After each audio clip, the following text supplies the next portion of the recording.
আসসালামু আলাইকুম। অন্যান্য ধর্মাবলম্বী যারা শুনছেন তাদের প্রতি আমার আন্তরিক কৃতজ্ঞতা ও ভালোবাসা রইল। আমি রাহাতুর রহমান রিকি, পড়াশোনা করছি গোপালগঞ্জ টেক্সটাইল ইঞ্জিনিয়ারিং কলেজ গোপালগঞ্জে। আজকে আমরা এসএসসি 26 ব্যাচ যারা তোমরা রয়েছো তাদের যে ইংলিশ ফার্স্ট পেপার যে শর্ট সিলেবাসটা আছে সেই শর্ট সিলেবাসটা সম্পর্কে আমরা একটু বিস্তারিত জানবো এবং এই সিলেবাস অনুসারে আমরা আসলে কিভাবে আগাবো বা আমাদের প্রিপারেশনটা আসলে কিভাবে হবে সেই অনুসারে আসলে আমরা কথা বলার চেষ্টা করব।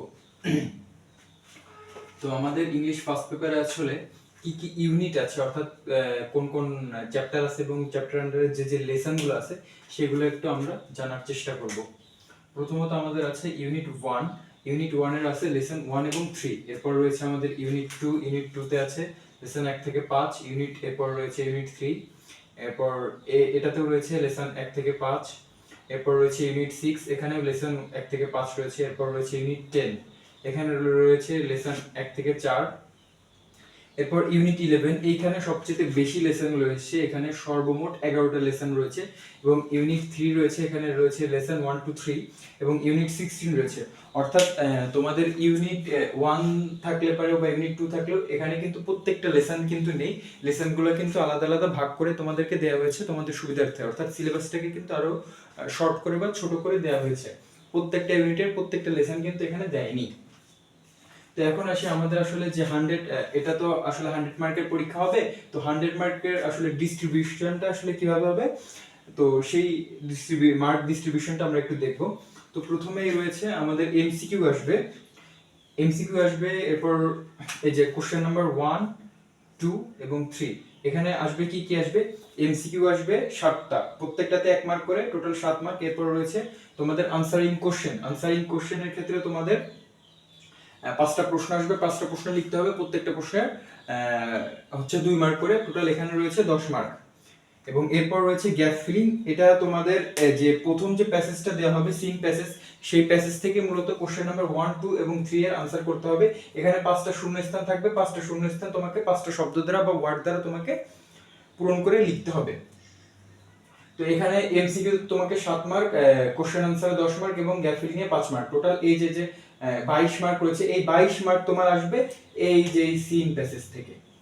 একটা প্যাসেজ দেয়া থাকবে, এই প্যাসেজের আলোকে তোমাকে এই 3টা প্রশ্নের উত্তর তোমাকে লিখতে হবে। এবং এই সিন প্যাসেজগুলা এই যে যে তোমরা ইউনিটগুলো পড়লা, এই যে লেসনগুলো পড়লা, এই লেসন থেকে যে কোনো একটা প্যাসেজ তোমাকে এখানে দেয়া হবে।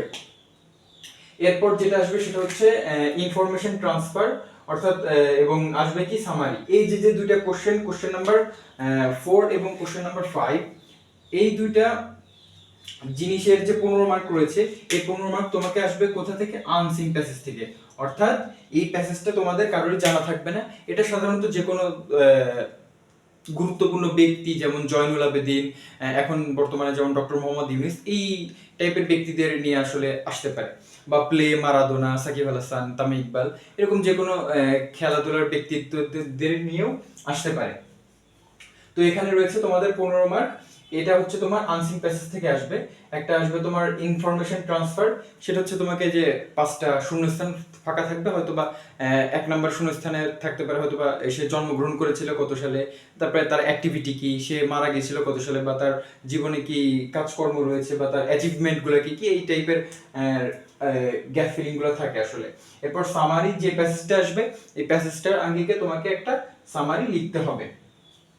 এরপর কোশ্চেন নাম্বার 6 কি আসে, কোশ্চেন নাম্বার 6 আসে সাধারণত যে তোমার যে ম্যাচিং, অর্থাৎ তোমাকে যে একটা টেবিল দেওয়া হবে, সেই টেবিলে তোমাকে 5টা বাক্য, মানে কলাম যে থাকবে সেই কলামটা তোমাকে ম্যাচিং করে লিখতে হবে। তোমার ওই কলাম থেকে টোটাল 5টা বাক্য মেক করতে হবে, প্রত্যেকটা বাক্যে 1 নম্বর করে, টোটাল 5 অক্ষে 5। এরপর আসবে তোমার 7 নম্বরে রিয়ারেঞ্জে তোমার এলোমেলো ভাবে সেন্টেন্স সাজানো থাকবে, টোটাল 8টা সেন্টেন্স দেওয়া থাকবে এলোমেলো ভাবে, তোমাকে সাজিয়ে লিখতে হবে। এই 8টা বাক্যকে সিরিয়াল ওয়াইজ সাজিয়ে লিখতে হবে।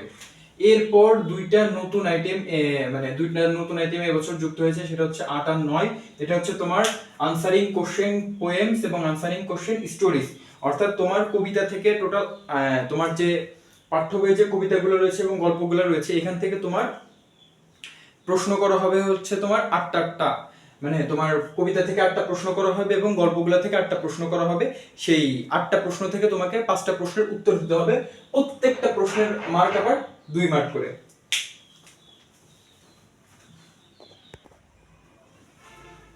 তো যেটা বলছিলাম সেটা হচ্ছে তোমাদের আনসারিং কোশ্চেনের যে পোয়েমস অর্থাৎ কবিতা এবং গল্প, এই 8টা প্রশ্ন আসবে, 8টা থেকে তোমাদের 5টা আনসার করতে হবে। প্রত্যেকটা কোশ্চেনে তোমার 2 মার্ক করে, 5 দুগুণ 10 মার্ক। এখানে তোমার 10 10 20 মার্ক। তো এই যে যে কবিতা এবং গল্প আসবে, এটা হচ্ছে তোমার সিম প্যাসেজ থেকে আসবে। অর্থাৎ তুমি যদি এই যে ইউনিটগুলা, যে কয়েকটা ইউনিট আছে, যে লেসনগুলো আছে, এখানের গল্প এবং কবিতাগুলো যদি খুব সুন্দর করে পড়ো, তাহলে দেখো তোমার কত মার্ক কমন আসতেছে। তোমার এখানে আসতেছে 7, এখানে 10, এখানে 5, অর্থাৎ 22 মার্ক। সিম প্যাসেজ থেকে আসতেছে তোমার 22 মার্ক, এবং পরবর্তীতে আরো 20 মার্ক আসতেছে হচ্ছে তোমার এই গল্প এবং কবিতা থেকে। অর্থাৎ এই যে প্যাসেজটা, এই প্যাসেজগুলো আসলে কত ইম্পর্টেন্ট। তোমার 42 মার্কস, অর্থাৎ তোমার 100%-এর ভিতরে 42% মার্ক আসতেছে তোমার এই সিম প্যাসেজ থেকে, এই গল্পগুলা থেকে, এই কবিতাগুলা থেকে। অর্থাৎ এইগুলা খুবই গুরুত্ব সহকারে এবং ভালো করে তোমাদেরকে পড়তে হবে। এরপর তোমার রাইটিং পার্টে এরা অবশ্যই করছে, মানে কিছু কমাইছে। সেটা হচ্ছে তোমার শুধু স্টোরি রাখছে এবং ডায়লগ রাখছে। স্টোরিতে তোমার মার্ক রাখছে 15 এবং ডায়লগে মার্ক রাখছে তোমার 15, অর্থাৎ 15 15 30 মার্ক। এবং তোমার টোটাল রিডিং পার্টে মার্ক আছে হচ্ছে 70 এবং রাইটিং পার্টে মার্ক আছে 30। এই হলো তোমার টোটাল 100 মার্ক। তো এই হচ্ছে তোমাদের মার্কস ডিস্ট্রিবিউশন। তো আমরা ইনশাআল্লাহ নেক্সট ক্লাসে ইংলিশ সেকেন্ড পেপারের সিলেবাসটা জানার চেষ্টা করব, এবং পরবর্তীতে আমরা সিলেবাস ওয়াইজ যে আমাদের এমসিকিউ কোশ্চেন আনসার কিভাবে কি লিখতে হবে বা কিভাবে কি আমরা পড়াশোনা করব, বা গ্রামাটিক্যাল সেকেন্ড পেপারের ক্ষেত্রে গ্রামাটিক্যাল যে বিষয়গুলো আছে বা রাইটিং পার্টগুলো আমরা অ্যাকচুয়ালি কিভাবে পড়ব, যে সাজেশনগুলো দরকার, আমরা ইনশাআল্লাহ পরবর্তীতে আস্তে আস্তে ক্লাস নিয়ে ইনশাআল্লাহ তোমাদের ইংলিশের প্রিপারেশনটা যাতে আরো সুন্দর মতো হয় সেই অনুযায়ী আমরা কাজ করার চেষ্টা করব। তো যদি তোমাদের কোনো প্রশ্ন থেকে থাকে অবশ্যই ভিডিওর কমেন্ট সেকশনে করিও। আর এতক্ষণ সাথে থাকার জন্য ধন্যবাদ। আসসালামু আলাইকুম। এবং অন্যান্য ধর্মাবলম্বী যারা এতক্ষণ শুনছিলেন তাদের প্রতি আমার আন্তরিক কৃতজ্ঞতা ও ভালোবাসা রইল।